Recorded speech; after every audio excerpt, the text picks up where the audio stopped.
like to.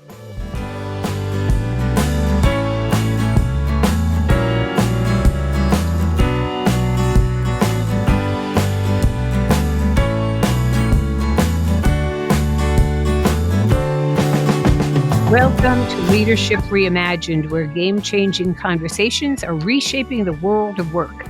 I'm Janice Ellig, the CEO and founder of Ellig Group, Executive Search Advisors, where we are reimagining search through our long-standing commitment to diversity, equity, and inclusion. I am delighted to welcome Maurice Jones, Chief Executive Officer of OneTen, to discuss today's topic, a bold dream to impact social equality. OneTen is a coalition of leading chief executives and their companies who are coming together to upskill, hire, and promote 1 million Black individuals who do not yet have a 4-year degree into sustainable jobs with opportunities for advancement over the next 10 years. Prior to joining OneTen in 2021, Maurice was the president of the Local Initiative Support Corporation, one of the country's largest organizations supporting projects to revitalize communities and catalyze economic opportunity for residents.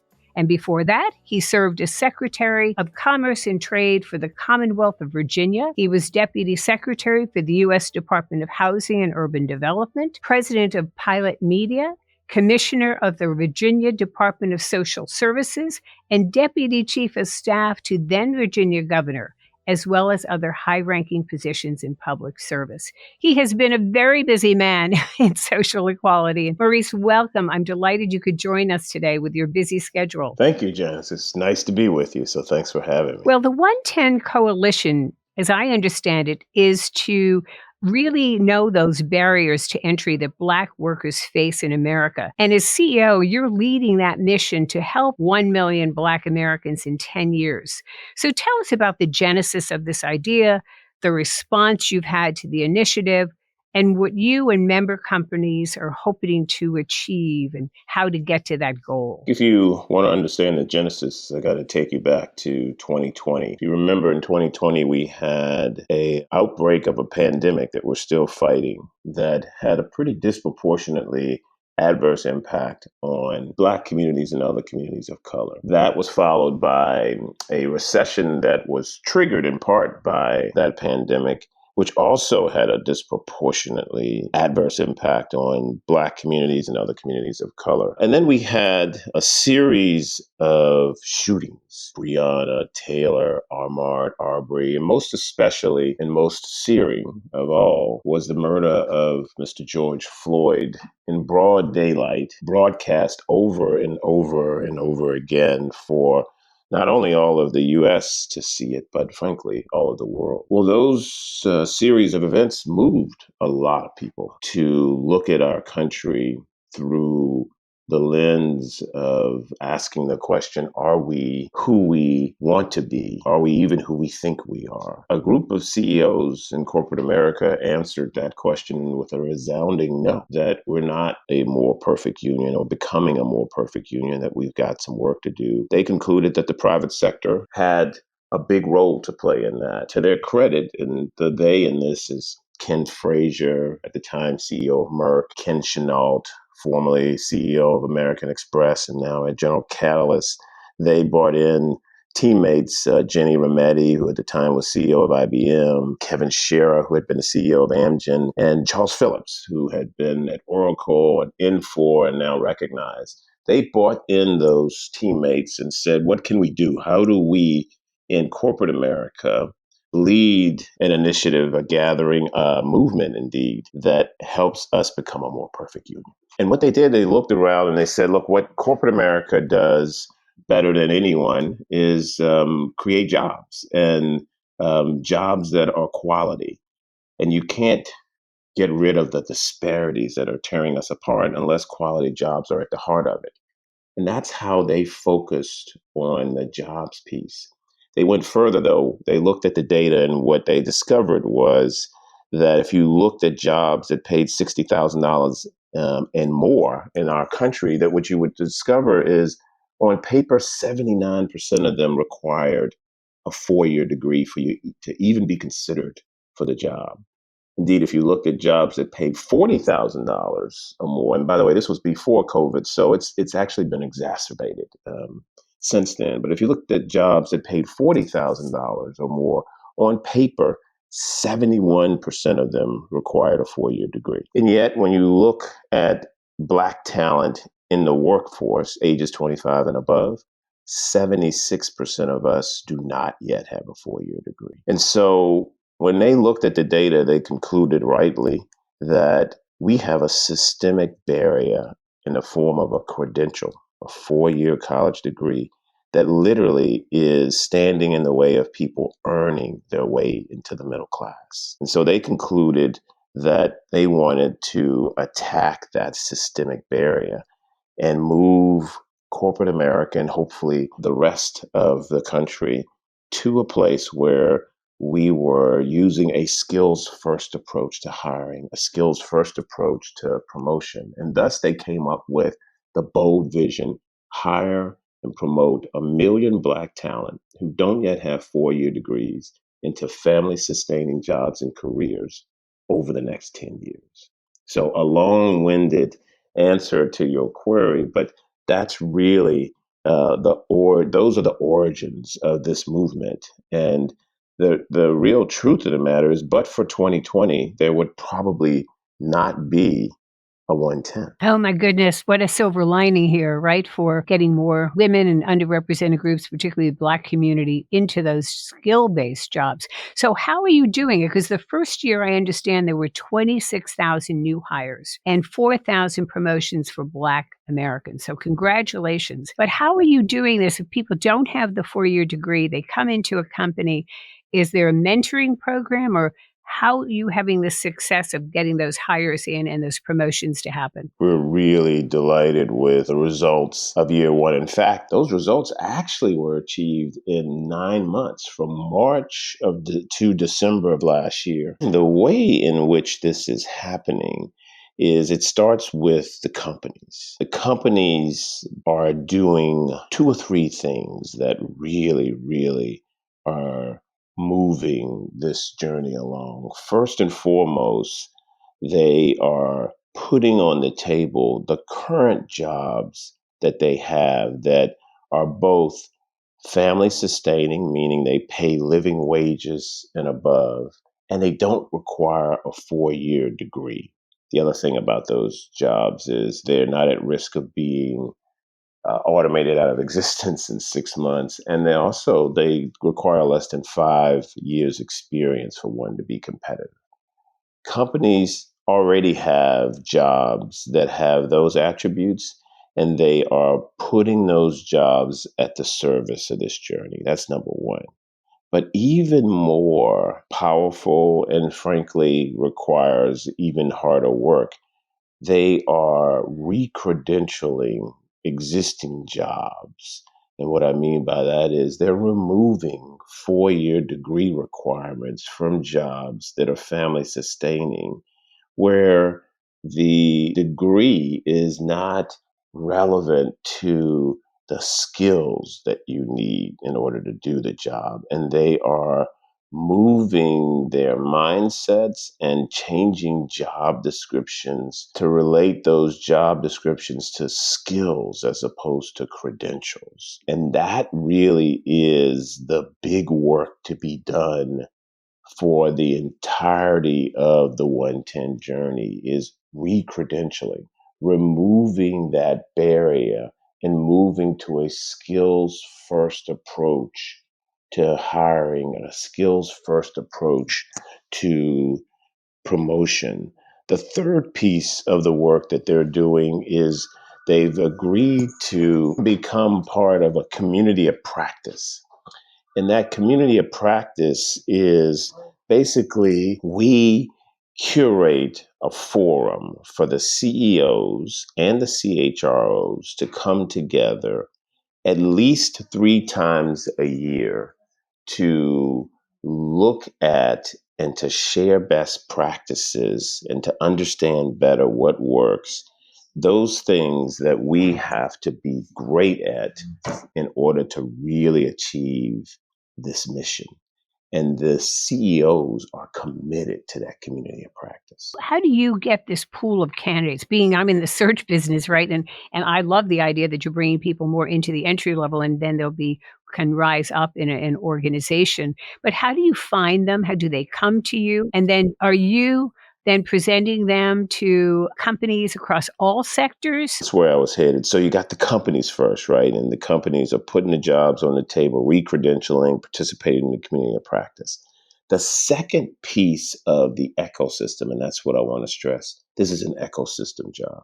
The second piece of the ecosystem um, is the talent development organizations that are in the business of sourcing and equipping talent to be successful in the jobs. And by that, I mean, we have 65 corporate partners right now and growing. We actually have over 100 educational enterprises, boot camps, military transition programs, 2-year HBCUs, training programs, community colleges.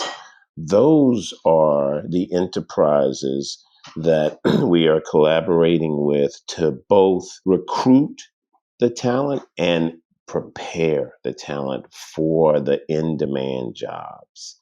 The third component of the ecosystem is obviously the talent. The talent, as I mentioned, we recruit through the talent developers, but we also are forging other partnerships and going directly to the talent, marketing and through education outreach. And then the fourth piece of this ecosystem are the what we call talent support organizations that can provide coaches and mentors and childcare and transportation assistance, the things that we all need to be great at whatever it is we're trying to do. The work of the coalition, of the OneTen Coalition, is to knit together that ecosystem and then scale it. And the scaling that we are doing, we have two vehicles that we're utilizing for that. First is we have a technology marketplace where the companies can post jobs, the talent developers can post courses and boot camps. Talent can come on and see both and be matched with both. And talent support organizations can also publish their offerings as well. So that virtual platform works all across the country. The second way that we're doing it is through our on the ground, if you will, presence in about 25 markets around the country where there's an overlap of talent and job demand, where we're knitting together these players in this ecosystem the old fashioned way, creating, curating relationships and matches and the like. And to your point, or to your last question, the companies involved in this coalition are across industries. We've got finance, we've got higher ed, we've got retail, we've got technology, we've got manufacturing.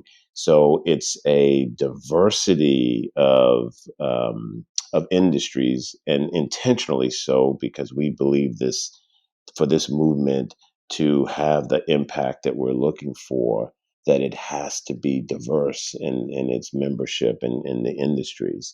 And the other piece that I was going to mention is that the types of jobs here are are just also multifaceted. There's sales jobs at work here. There are retail jobs. There are healthcare jobs. There are manufacturing jobs. So it is, no question about it, a pluralistic journey with a lot of players and a lot of diversity.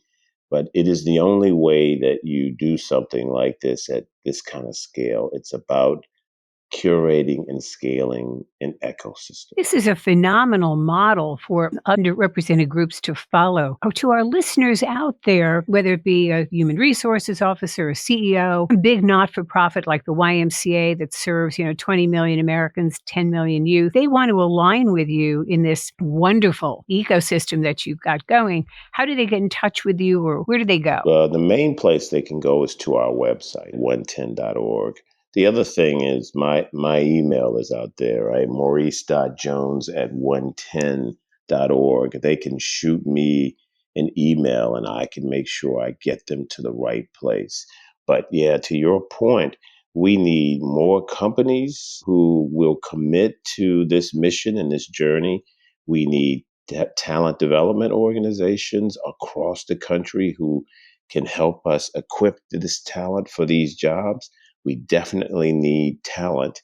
And then lastly, we need wraparound support providers. We're also having in conversations with philanthropic organizations and with government organizations because we want partners to help us scale, in particular, the talent supports available to our Black talent and also the trainers. And so, yeah, any and all of the above who have an interest, we definitely want to hear from Well, you. you have some phenomenal leaders behind you, CEOs who really seen this as a big mission. Anything that you look at today that's a major challenge that you would like to see go more quickly? The biggest challenge is a mindset challenge. Well, let me give you an illustration. So, I was in conversation with one of our teammates who works in the human resources area in one of our companies. And he said to me, look, when I hire somebody who has a 4 year degree and they don't work out, he says, well, people will say, look, not everybody works out. We know that. We know we're taking a chance. But when I hire someone who doesn't have a 4 year degree and they don't work out, then people respond, what were you thinking?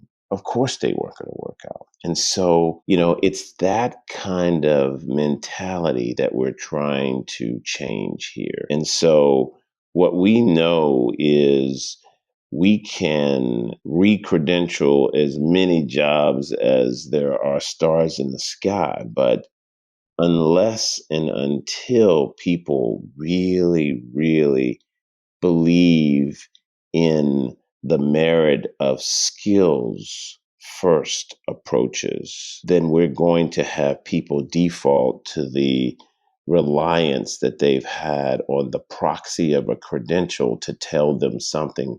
Actually, when you effectively look at it, the credential really isn't used in a lot of cases to tell you whether someone can do the job or not. It's actually used in a lot of cases just to weed people out. The biggest challenge I think we have across the board is a mindset shift.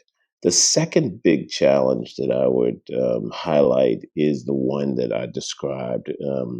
It's how you build and sustain a robust ecosystem because jobs by themselves are not enough, are not sufficient. We have to have quality jobs, we have to have trainers, we have to have talent who take a chance and get out there and raise their hands for promotions and for these jobs. And we have to have transportation and childcare and all the like for this to really succeed. And so it is making sure that every piece of that ecosystem is present in the volume and in the places where we need them to be. This is quite a discussion of how we're going to change our social system, too. I want to remind our audience we are listening to Maurice Jones, CEO of OneTen, and the topic is a bold dream to impact social equality. And the topics we cover, like today's, are all current, and a new topic with a new game changer is released every month. And it's a great way to stay current on relevant issues happening around us, and certainly how we all can make a difference, Maurice, in what you're doing in terms of Black Americans really into sustainable jobs and a better life, and therefore a better society overall. So I want to go back to you as the leader of OneTen. What led you to this? You mean you have a career in, the not-for-profit world. You've worked on social change throughout your lifetime here. But what was it about OneTen that said, I want to take on this huge challenge? Look, I think there are a couple of things. One, there's the personal piece. I was raised by two grandparents, grandfather born in 1914, grandmother born in 1919. Because they were Black, we were actually referred to as colored in those days.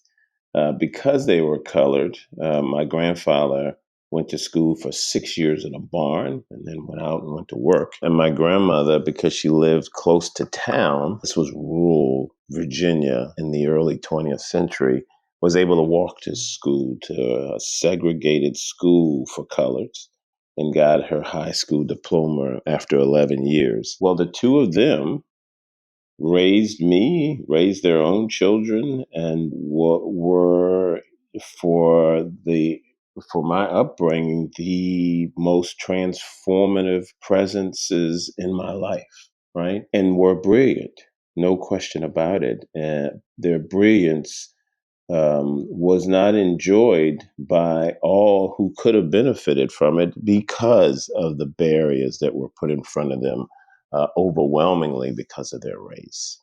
And so now to have a chance to be at work to remove a systemic barrier for Black talent without 4-year degrees, this is like another way to say thank you to the two of them.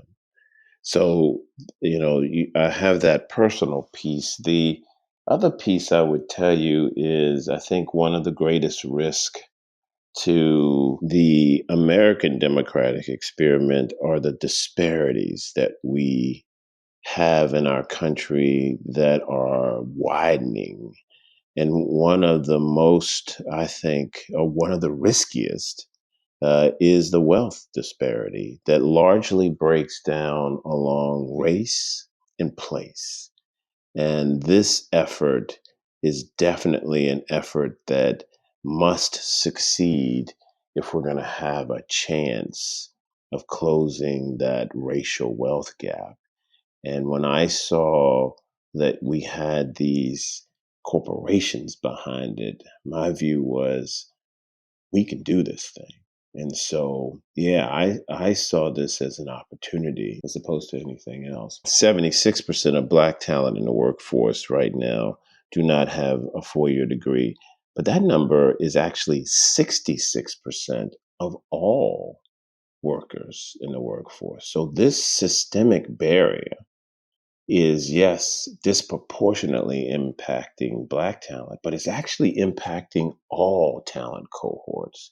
So our belief here is we fix this issue for Black talent, we're actually going to have a more inclusive and productive and reliable and loyal workforce, period. And that it's in the interest of the companies, is in the interest of families, and it's in the interest of the country from the standpoint of what we need to do to remain globally competitive in the international economy. So all of that for me was part of why this was appealing and remains.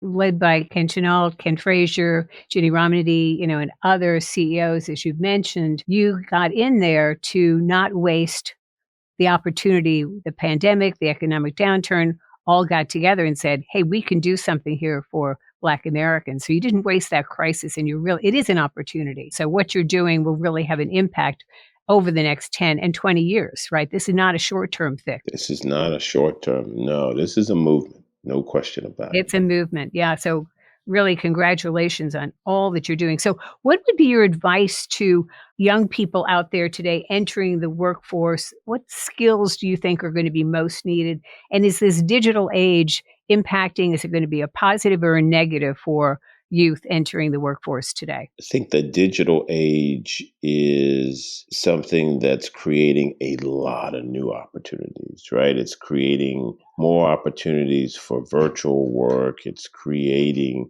more kinds of jobs. It's actually creating many more jobs that are technology jobs that definitely don't need a 4-year degree, that you can go to a coding boot camp, for example, a good one, and in 8 weeks' time be ready for a job that enables you to earn a living. So I think the opportunities that this age is putting on the table are really abundant. And my advice to all prospective employees in the workplace is, first and foremost, get prepared, right? You definitely need to get through high school and look for organizations that can equip you with skills post high school, whether it's community colleges or the boot camps, military service, so definitely concentrate on getting prepared. Secondly, do everything in your power to find mentors. You want to benefit from the experience and the wisdom that others can share with you. So definitely search out and cultivate mentors and be a great mentee, meaning show up and listen and be curious. Those are the kinds of things I would tell you. And then the last thing I would tell you is raise your hand, take a risk, go for opportunities. If you're already within a company, raise your hand for promotions. If you're not, you need to definitely boldly and aggressively pursue opportunities that interest you. Those would be the things that I would share with folks today. And it is a candidate's market today. I mean, there is a war for talent. It is hard to find women, underrepresented groups to fill many of these positions. So, with your effort here and your mission, I would think in a way there's an opportunity. Again, given the mindset is opened and they don't have the need to have a college degree and people will mentor candidates in a company, I would think there's an opportunity for more Black Americans to secure jobs and move up, correct? Absolutely. Opportunities are abundant now. And this is part of a movement. There are 10 million plus open jobs. I can't think of a more promising time for candidates than now. And that's why my advice is be bold. Well, I want to be bold with you and help you in this effort because it's really important in the long term to having, again, greater diversity at the top of our companies and therefore greater corporate governance. So let's go ahead 10 years from now, Maurice, and what is that collective impact on society? Are there three things that you see and hope for? Well, certainly at least 1 million hires and promotions, right, of Black talent into family sustaining jobs. Second piece is a workplace where we don't have a credential that is a barrier to people being able to compete for a job, but indeed we have a skills first culture in our companies in corporate America that is concentrating on skills needed on day one and the skills needed in year two and year three and year four and year five, and how we make sure people have access to the training and the trainers needed to acquire those skills. And we have a complete elimination of the racial wealth gap in this country. I think that those are wonderful objectives for us all to try and achieve. So I just want to ask any parting words? This is definitely not a time to play small ball. Now is the time to be bold. We need corporate America to be bold. We need our government enterprises to be bold. We need our fellow brothers and sisters to be bold. Let's really work hard to create a more perfect union. Maurice Jones, thank you for joining us today and sharing your story on a bold dream to impact social equality. I couldn't agree more with what you're looking to achieve. And within that 10 years, we can all make it happen. Why would we waste the talent of Black Americans? We can be a much better society when everybody is fully employed. So thank you so much for being with us today. And I hope our audience will be visiting your website and again, helping to change this social injustice. And to our audience, thank you for tuning in to another game-changing conversation on Leadership Reimagined.